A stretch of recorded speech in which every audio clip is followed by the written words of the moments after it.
Mobile দ্বারা সবচেয়ে বেশি পাপ হয় চোখের গুনাহ। আমার মোবাইলে আমি হারাম কিছু দেখব না।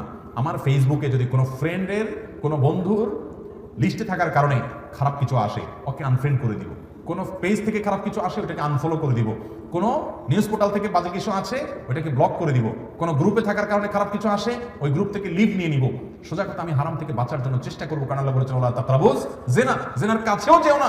যুবক ভাইরা আমার, আপনি আজকে একটা আর্টিকেল পড়বেন, খারাপ নোংরা একটা নিউজ পড়বেন, একটা মেয়েকে নিয়ে বাজেভাবে একটা নিউজ করেছে একটা বই কোনো প্রতিষ্ঠান কিংবা কোনো বড় মিডিয়া, আপনি সেটা আজকে পড়লেন। কালকে একটা ভিডিওতে একটা মেয়ের অঙ্গভঙ্গি, তার শরীরের বিভিন্ন অঙ্গ প্রত্যঙ্গ দেখলেন, হারাম মজা নিলেন।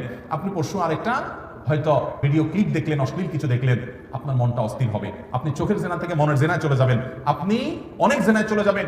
আপনার বৈবাহিক জীবন ধ্বংস হবে, ঈমান আমল ধ্বংস হবে, আপনি ইবাদতের স্বাদ থেকে বঞ্চিত হয়ে যাবেন। এই জন্য স্মার্টফোন ব্যবহার যারা করবেন, এই গুণা থেকে বেঁচে স্মার্টফোন ব্যবহার করা মানুষ এখন সোনার হরিণ হয়ে গেছে। ঠিক না? ঠিক।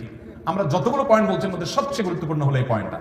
বিধায় মোবাইল ফোনে হারাম কোনো কিছু দেখার ব্যাপারে আমাদের সবচেয়ে বেশি সতর্ক থাকতে হবে। সেটা দেখা থেকে সাবধান, আপনার বিরত থাকতে হবে। আল্লাহ তাআলা আমাদেরকে তৌফিক দান করুন।